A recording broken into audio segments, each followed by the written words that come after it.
The trail was old, half swallowed by creeping moss and the roots of trees that hadn't seen human shoes in decades. Twigs cracked beneath her boots as she walked, not with the hesitance of a tourist but with the confidence of someone who belonged.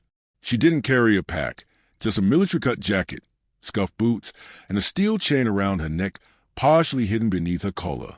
The wind swept across the ridge and caught her hair, ash blonde and tied in a loose knot. She paused, tilted her head, and for a moment it seemed like she was listening to something only she could hear. A kilometer above her, cloaked in thermoptic shadow, 6 alien hunters watched her move. They clustered on a hovering skiff, its anti-grav panels humming just below audibility.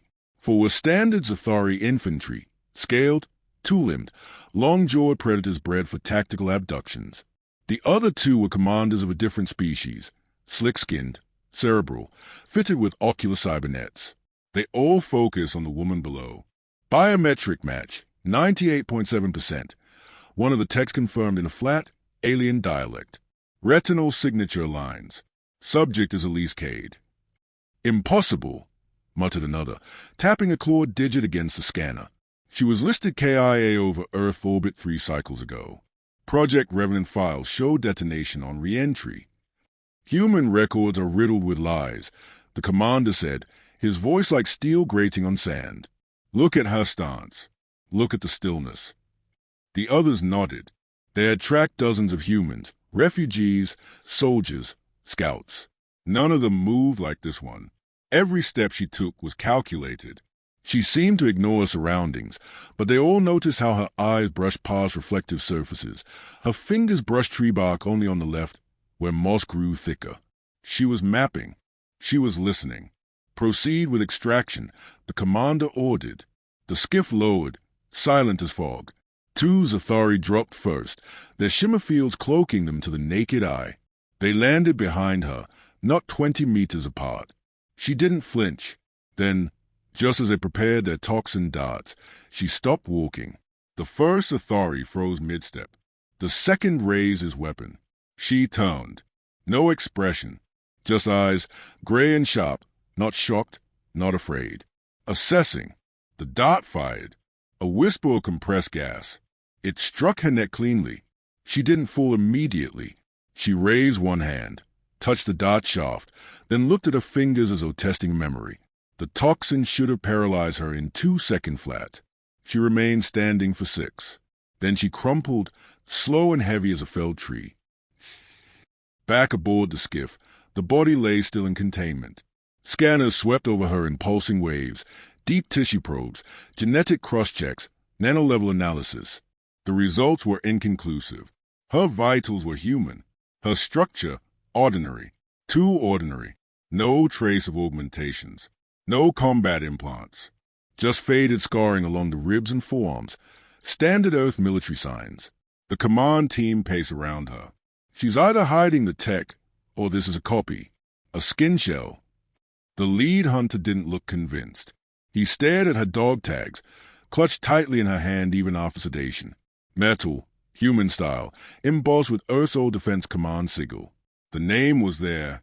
Asterisk asterisk Cade. Elise M. Asterisk asterisk. Asterisk asterisk my. Earth Defense Command asterisk asterisk. Asterisk asterisk project. Revenant asterisk asterisk. Asterisk asterisk status. Kia asterisk asterisk. Killed in action, one of the Zathari whispered. Then who is she? A lie, the commander growled. Or a trap. Same difference. They debated quietly, watching her chest rise and fall. Even unconscious, her presence was wrong. There was no trembling, no shallow breathing. Just stillness, like the stillness of a predator choosing when to strike. They started scanning the dog tags. A secondary AI on their vessel pinged against the metal to run an archival check. Human soldiers often encoded kill codes or rank permissions into such items. The metal buzzed faintly under the eye's touch. Then something blinked. The lights flickered. Low. At first, just a flicker. Then a surge. Power dimmed across the holding bay. The scanners warped, displaying corrupted strings. One of the crew stepped forward, confused. She's emitting. The woman's hand moved. Not much. Just a twitch of 2 fingers, like a muscle waking up. The sedative should have lasted hours. Another flicker. The containment shield faltered. Shut it down, the commander ordered. Shut it all down. Power drain. Shut it. But the power didn't shut down. It bent. The AI monitoring the dog tags released a tone, unfamiliar, modulated, piercing. The tone wasn't in their system. It was foreign, designed to disrupt something far older than their systems could interpret. She opened her eyes. They weren't the eyes of a civilian. They weren't even human. Exactly. No terror. No confusion. Only calculation. Elise Cade sat up slowly, her muscles fluid. The paralysis had worn off completely. She turned her head toward the nearest alien, the movement so casual it chilled the room. "You really thought I died in orbit?" she asked. Her voice was calm, not loud, but every word carved through the silence like a blade. The alien nearest her moved to react, too slow. In a blur of motion, she was on her feet, the containment restraint shattered. She snatched the dog tags from midair and slipped them around her neck like a ritual completed. The commander took a step back. "You were dead," he said, voice cracking. She tilted her head. "No," she said, and smiled without warmth. "I was waiting." The lights blew out. The screams followed. Darkness consumed the whole for only seconds, but it was enough. By the time auxiliary lighting flickered on, two of the Zathari were down, one with his throat carved open, the other twitching beside a shattered control panel. Elise stood at the far end of the chamber, blood already drying on her knuckles, dog tags glinting against a faint blue emergency glow. None of them had seen her move. The commander barked orders in his native tongue. The others spread out, weapons drawn, systems scrambling to recalibrate in her presence. But the scanners still sputtered. Whatever had pulsed from the dog tags hadn't just disrupted electrical signals. It had broken something deeper, something fundamental in their AI logic loops. "She's emitting an anti-systemic frequency," one of the techs stammered, staring at a tablet that now displayed only static.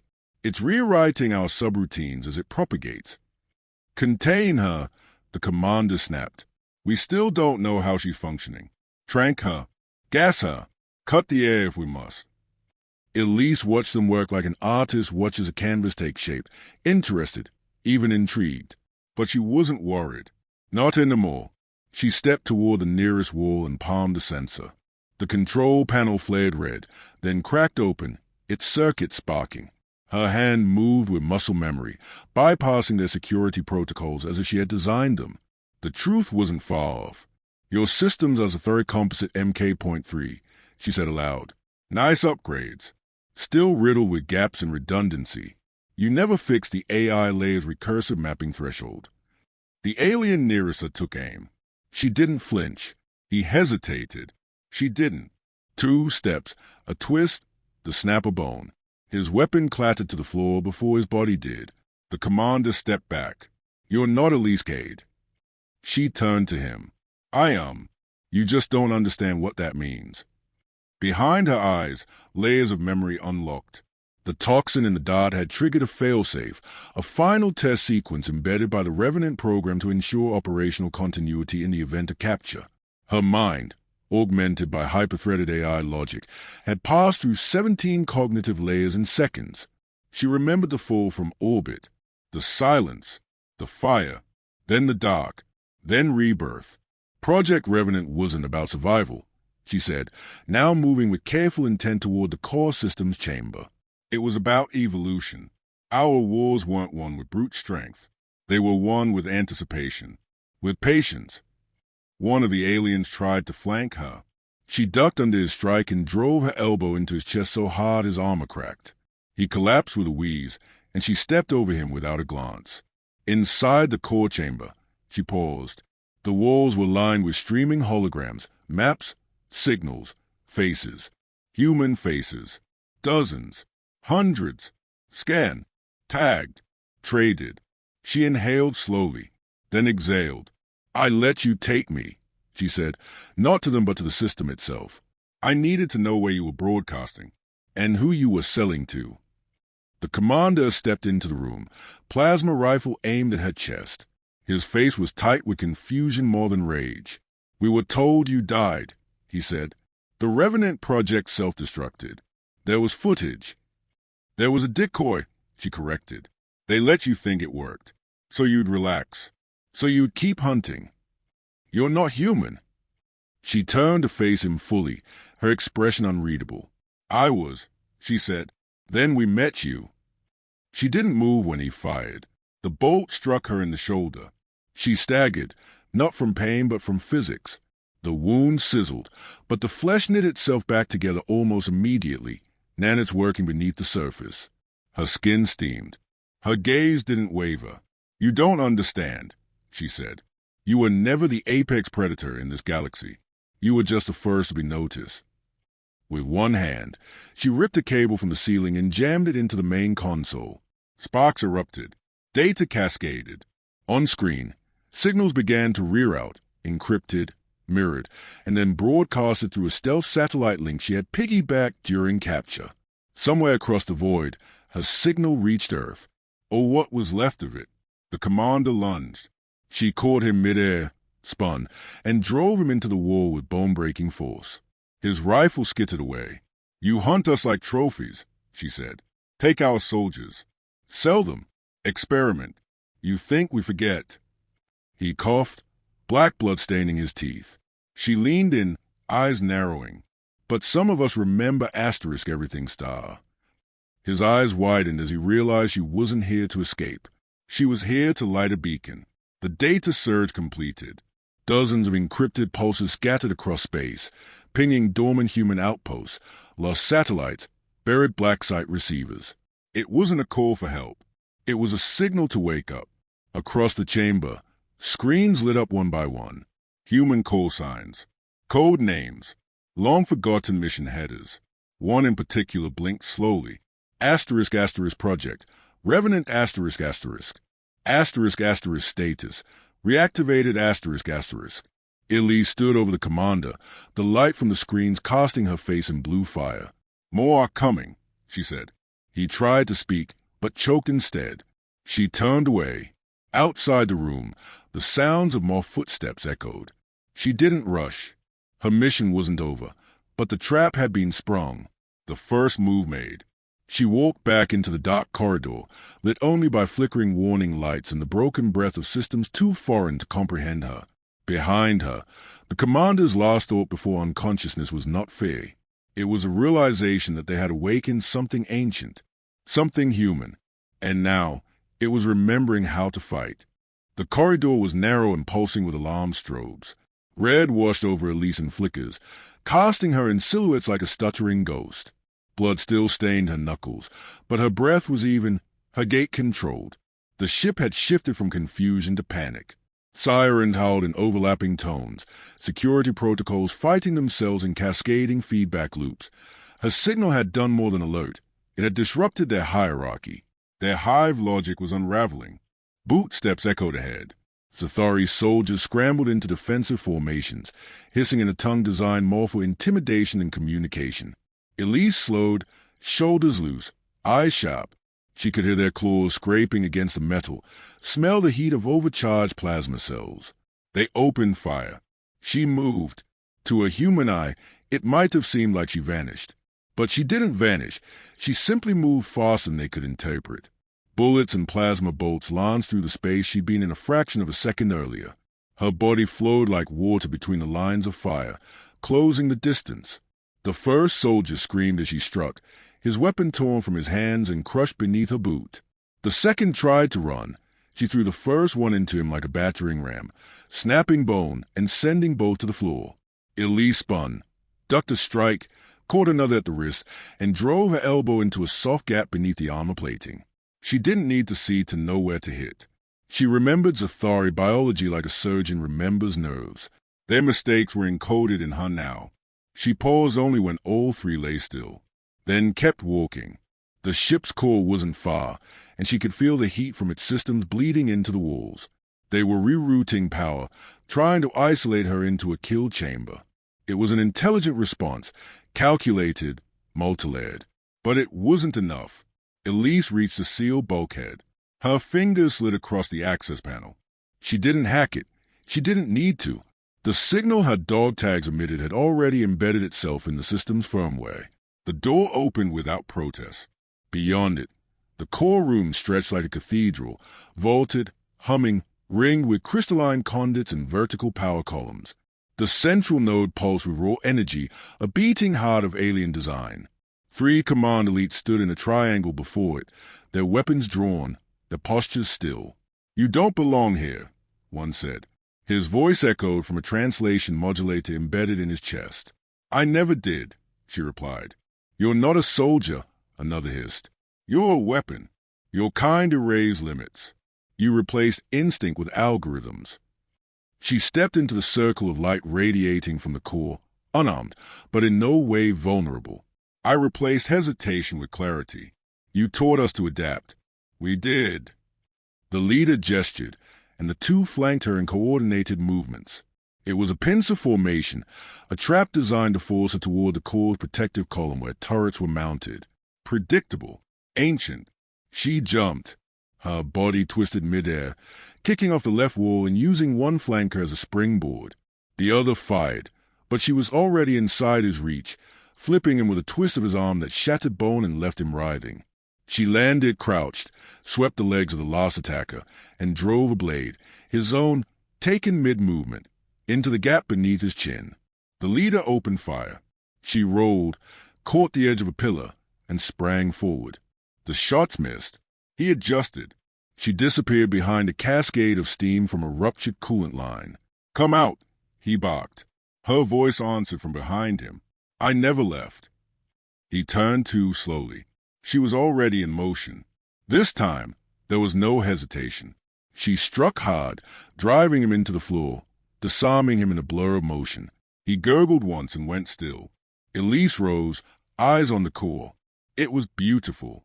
Even she could appreciate that, the alien genius behind its function. The core was a relay and archive, not just a power source. It contained records of humans, of their locations, their movements, black market trades, DNA logs, schedules. It was everything. She walked toward it, pulse steady. "You're not done," a voice rasped behind her. The commander, broken but still conscious, dragged himself upright, leaning against the wall. "No," she said. "I'm just starting." He coughed, wiped blood from his mouth. "You can destroy the data, kill the crew, but we're not alone. You're too late. Others already have what we learned." "I know." "Then what's the point?" She reached the console and pulled a device from her jacket, a narrow, needle-like spike etched with human script and pulsing with soft blue light. She drove it into the control column. The core hissed. Lights flickered. Systems began rewriting themselves line by line. She was not erasing the data. She was overwriting it. "You sold coordinates to buyers across 6 sectors," she said, "all looking for soldiers like me, ghosts like me. You cataloged us like relics, as if we wouldn't notice. But we were never gone, just sleeping." The commander watched in dread as alien symbols collapsed into English script, classified dossiers, black site designations, encrypted war logs. "Human ones. You're activating them," he whispered. "I'm reminding them." From the ceiling, transmission relays extended, bathing the room in thin white light. Her spike didn't just alter the ship's data. It hijacked its comm system, creating a broadcast array aimed at human frequencies. Not civilian, not military, deep black. One by one, her message pulsed through the stars. In bunkers beneath forgotten moons, in derelict outposts buried in rock, in still satellites orbiting dead worlds, eyes opened. She turned back to the commander. "You didn't just find me," she said. "You triggered the failsafe." His mouth opened to speak, but no words came. Outside, a distant explosion rocked the ship. More humans had arrived, and they were no longer sleeping. The walls trembled, reverberating with a deep thrum of explosions blooming across the ship's superstructure. Hull plating groaned under the pressure as automated containment doors slammed shut, trying to seal off breach after breach. Elise didn't flinch. She stood still within the heart of the relay core, the spike in the console glowing brighter with each passing second. Outside the chamber, the chaos spread like fire, controlled and precise. Human signatures, long dormant, had begun to move again. Elise stepped away from the console, the transmission complete. Her signal was now aflame in a galaxy soaked with kindling. The coordinates embedded in the broadcast weren't a warning. They were an invitation. Behind her, the Zathari commander still sat slumped against the wall, breathing shallow and wet. Blood oozed from the corner of his mouth, and his remaining eye struggled to focus. But he watched her like prey watches fire, transfixed, even in his final moments. "You were supposed to be extinct," he rasped. "You were scattered, leaderless." Elise looked at him, not with pity, not even anger, just the cold quiet of someone who understood inevitability. "We were patient," she said, "and we remembered." A tremor shook the floor beneath them. A plasma conduit exploded somewhere below, bathing the lower decks in ultraviolet fire. Screams echoed through comms, garbled and panicked, before silencing into static. The ship's AI flickered again, glitching under the invasive rewrite she had unleashed. She didn't need to finish it. The work would continue without her. The virus she'd embedded was viral thought, living code, fragmented shards of her own neural patterns seeded into every terminal, designed to replicate awareness across any connected system. That was a final phase of Project Revenant, not just survival, not even retaliation. It was recursion. The program didn't end with her. It asterisk became asterisk others. She moved through the corridors with the same deliberate pace, navigating now more by instinct than sight. The lights were failing. Fires burned unchecked, ventilation systems choked by smoke. Zathari bodies littered the floor. Some cut down by her hand, others clearly the result of something else. That was a new factor, awakened operatives responding to the signal. She stopped briefly to examine a scorched bulkhead. The outline of a boot print had been burned into the metal, human, heavy, tactical. Not hers. Someone else had boarded. Good. She pressed onward, descending through emergency access ladders and bypassing collapsed shafts. She could feel the temperature shifting. They had breached the engine deck. The ship would not survive reentry, but Elise didn't intend to stay aboard. At the lower hangar, the last of the resistance waited.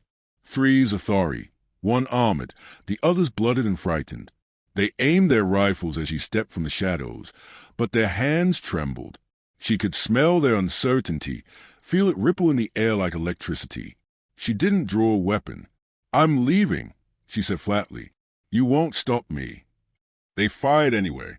She caught the first bolt on her shoulder, twisting away before it burned through the muscle. She spun low and drove her fist into the floor, sending a shockwave through the alloy. The Zathari closest to her collapsed under the force. The second panicked and turned to flee. He didn't make it far. A flash of movement from the upper catwalk dropped him in one shot, clean through the skull. Elise turned sharply. A figure emerged from the smoke above, a human soldier clad in black Recon armor, rifle still hot from the shot. No insignia, no rank, just eyes glowing faintly beneath a polarized visor. He offered a single nod. She returned it.